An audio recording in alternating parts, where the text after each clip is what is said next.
जब बहू ने खा ली हंसने वाली दवा। किशनगढ़ गांव में कीर्ति अपने बेटे दिवाकर और बहू अंशु के साथ रहा करती थी। तीनों बहुत ही हंसी खुशी अपना जीवन व्यतीत कर रहे होते हैं।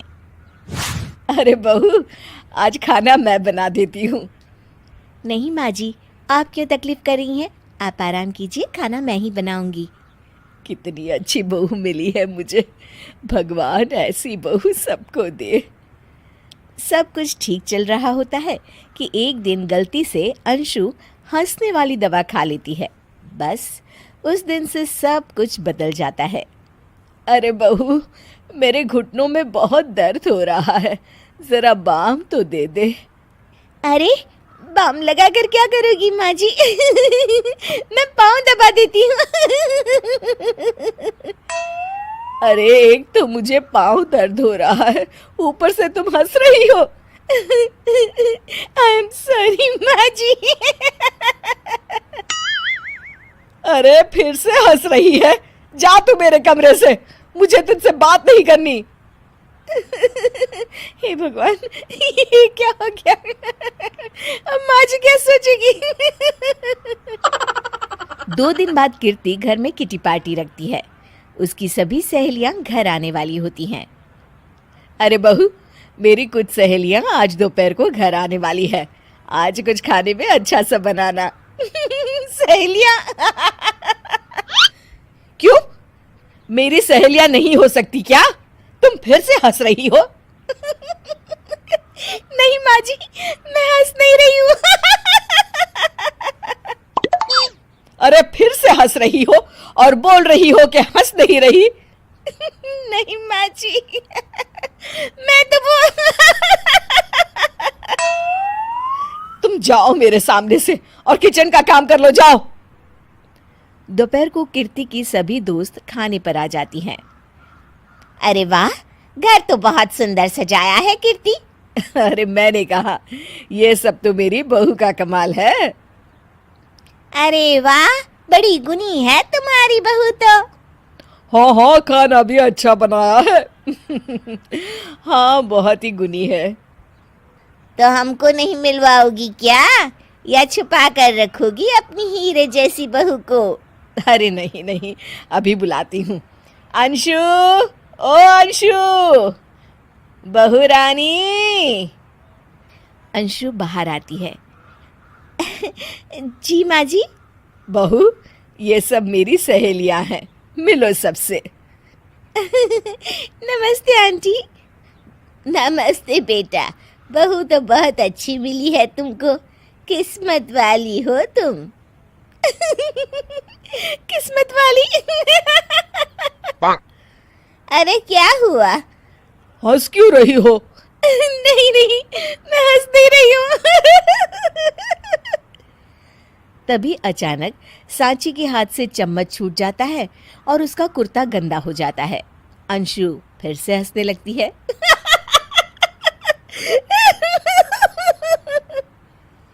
इधर सब सहेलियां गुस्सा होकर चली जाती हैं। कीर्ति भी नाराज होकर अपने कमरे में चली जाती है। हे भगवान, ये मैंने क्या कर डाला? इस तरह से तो माँ जी और उनकी सहेलियां नाराज हो गई।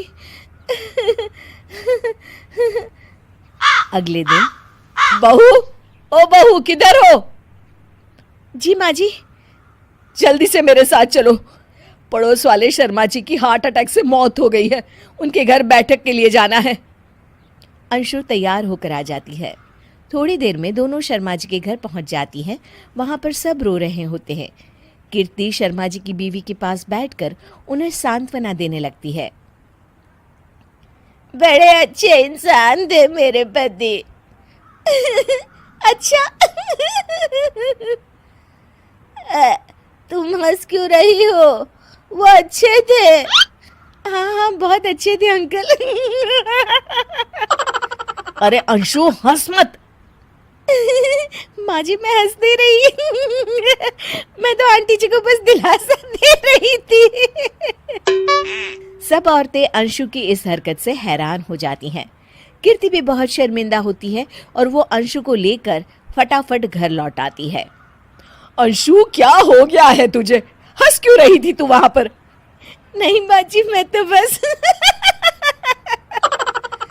अरे तो फिर से हंस दी। जा तू अपने कमरे में, मुझे तो तुझसे बात ही नहीं करनी।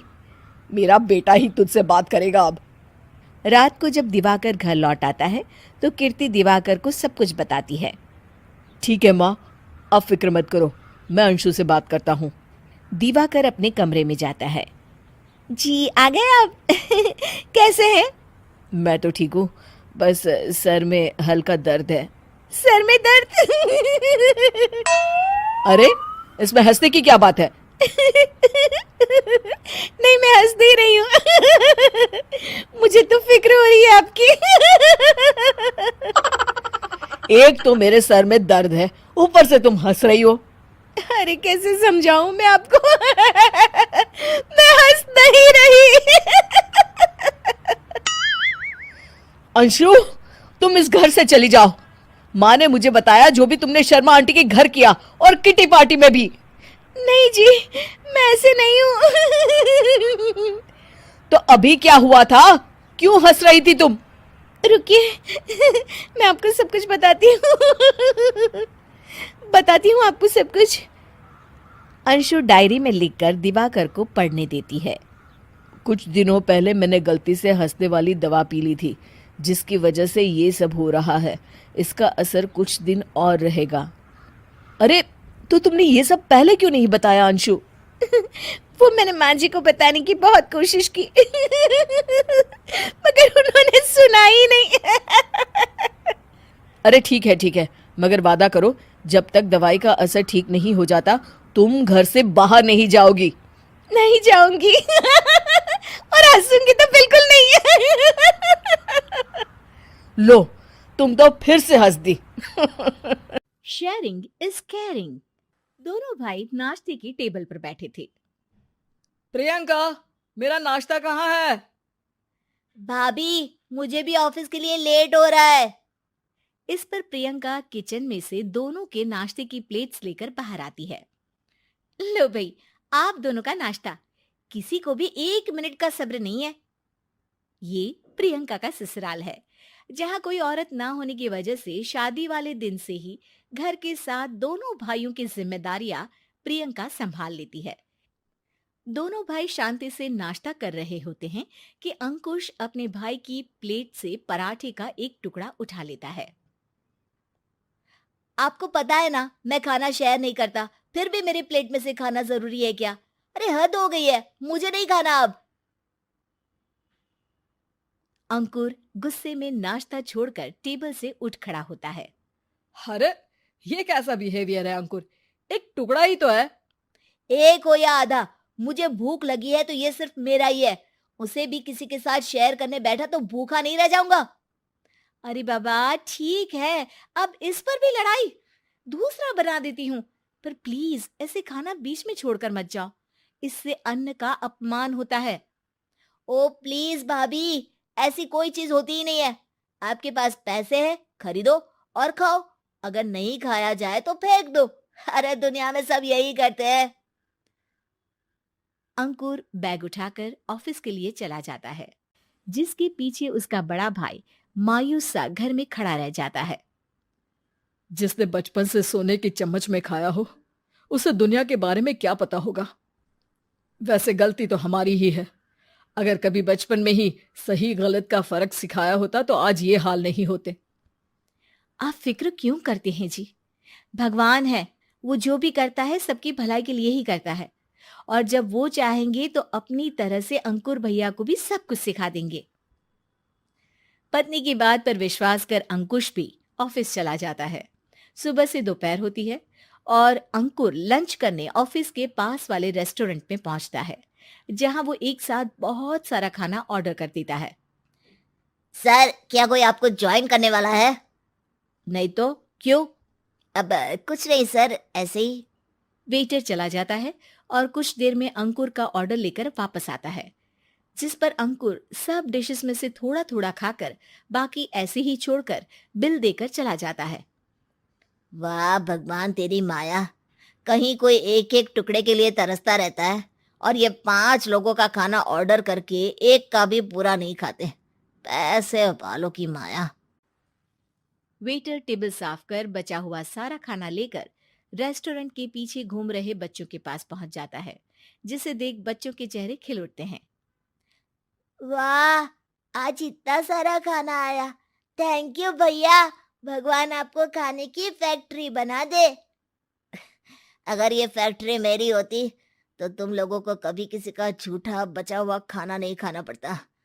चलो तुम लोग खाओ, पर ध्यान रखो किसी को पता ना चले, नहीं तो मेरी नौकरी चली जाएगी। इसी के साथ दिन बीतता है और रात को दोनों भाई एक साथ घर पहुंचते हैं।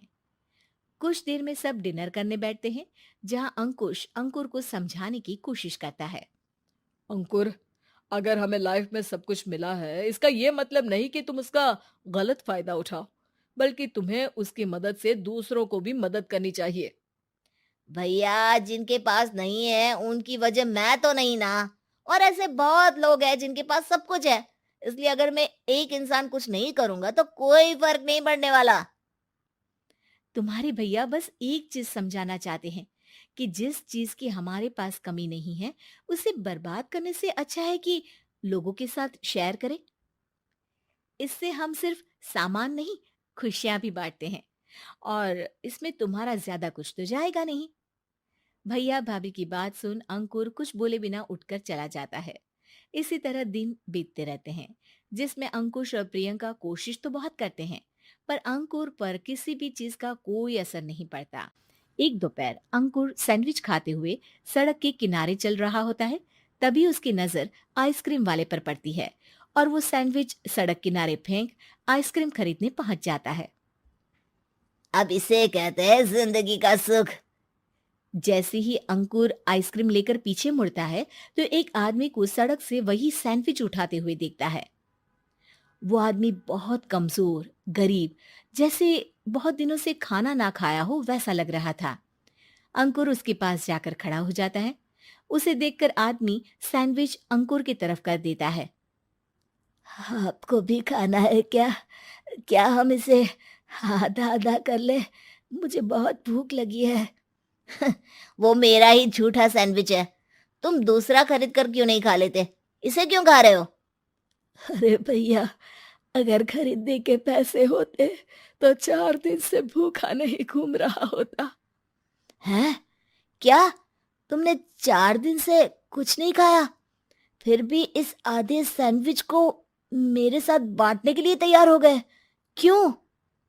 अरे भैया, पैसा नहीं है तो क्या हुआ, इंसानियत आज भी उतनी महंगी नहीं हुई, और ना ही उस पर अमीर गरीब का टैग लगा है जो हम उसे रख ना सके।